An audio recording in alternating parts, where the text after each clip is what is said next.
halina't sa Usaping Adbokasiya. Hello Kadezabel teams and hello world!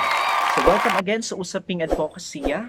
Before we proceed to Usaping Adbokasiya, nagpapasalamat ako sa ating 500 subscribers! So salamat sa inyong tanan sa pagsuporta. Mag-1 month pa lang ako pero yung support nyo talaga namang very overwhelming. Anyways, so pag-uusapan natin ngayon yung konsepto ng leadership and management. Ano nga ba yung kahulugan ng leadership and management? Let's start. Just like in a teaching learning process, meron tayong objectives at the end of this video. You are expected to define what leadership and management mean. Kung ano yung kanilang process of execution, its outcomes, and you are going to reflect on yourself kung anong personalidad ka bilang isang individual if you are a leader or you are a manager. First, the definition of a leadership and management. Now, leadership, yung keyword natin, it is about influencing activities of individual or group towards achievement. While management, it is about process of planning, organizing, and controlling activities of organization towards set of objectives. Dahil alam na natin yung definition of both aspect, yung leadership and the management, let's move on yung kanilang differences. Leadership, meron tayong keyword, innovators. Yung management, operators. Now, usually, let's talk about in a certain company. Now, yung leaders, yung konsepto ng pagiging leaders are usually influencing others to produce creative ideas, products, and services. While in the management, since meron na silang services, meron na silang set of product, so yung kinakailangan na lang nilang gawin is to supervise, is to manipulate a certain product to achieve a certain objective. Leadership, transform people. Now, management, motivators. It is about providing a wide range of opportunities para sa karamihan. It is about transforming other people. Now, it is about influencing them because you stand as a model. You stand as a role model to everybody. Now, while in the management aspect, managers are probably motivating others for them to achieve a specific output. So next, we have yung keyword natin in leadership, long-term strategist. Yung management, short-term focused. If you're going to differentiate both aspects, yung leadership and management. Now, in leadership, meron tayong tinatawag na long-term strategies, putting together a strategic plan that probably provides insights to a certain company on track. While on the short-term focus, meron tayong tinatawag na objectives. Now, kinakailangan ang yung objective natin, it should be attainable. Now, dahil it should be attainable, therefore, kinakailangan ito ng practical approach to accomplish a certain task. Yung managers are doing that kasi nga meron silang set of services na kailangan lang i-achieve to meet a certain objective. In classroom, bigyan tayo ng assignments ng mga guro and that serves as our simple task. Nakafocus tayo on a certain task, kailangan natin matapos yung assignment natin para maipasa natin siya by the next day. So, yung ating konsepto ay nasa short-term focused. Otherwise, in the leadership side, requires a strategic planning to produce creative ideas, products, and services. So, yun yung sinasabi ko kanina. Leaders are innovators, leaders are transforming people, and this time, leaders has long-term strategies.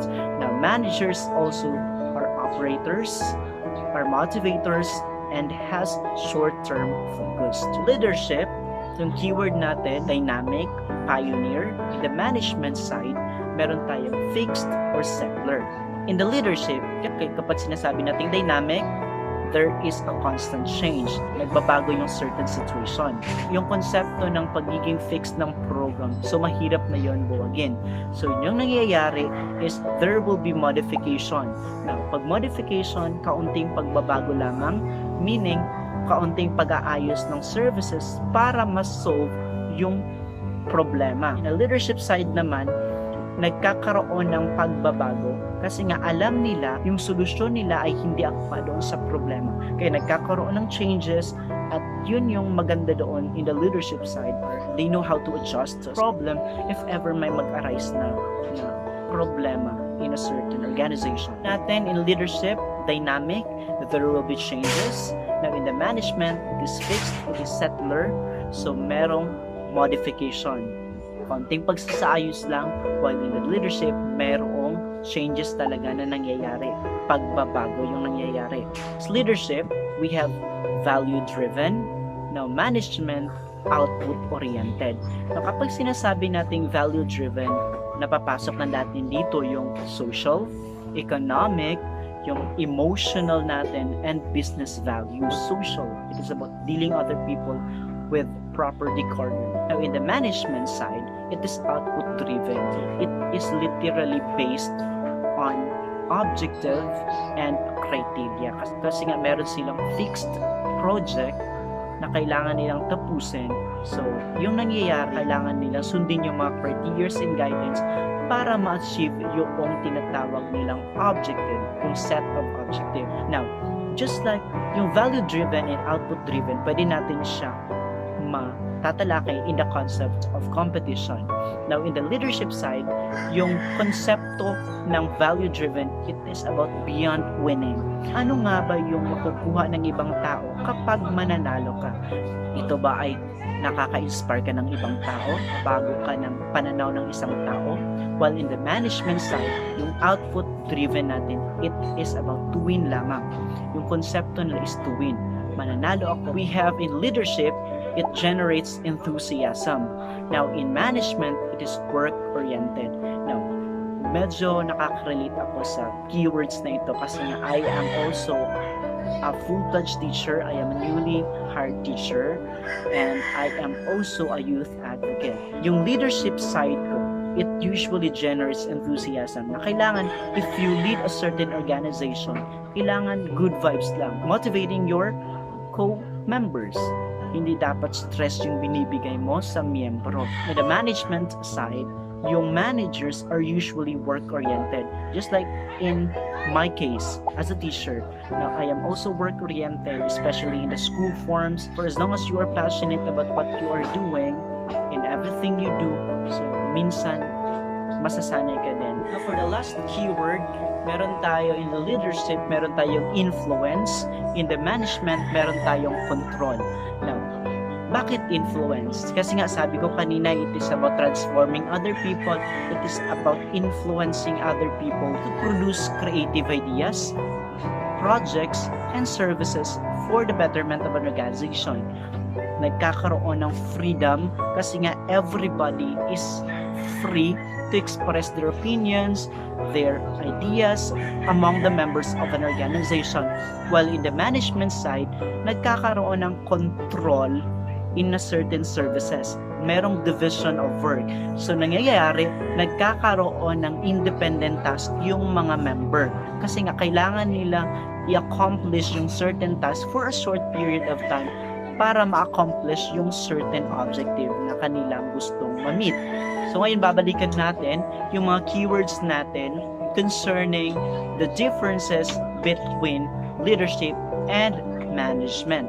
Innovators, operators, we have transform people, motivators, we have long-term strategists, short-term focused, we have dynamic pioneer, we have fixed settler, value-driven, output-driven, generates enthusiasm, work-oriented, and lastly, influence and control. Yun yung mga key terms in differentiating leadership to management.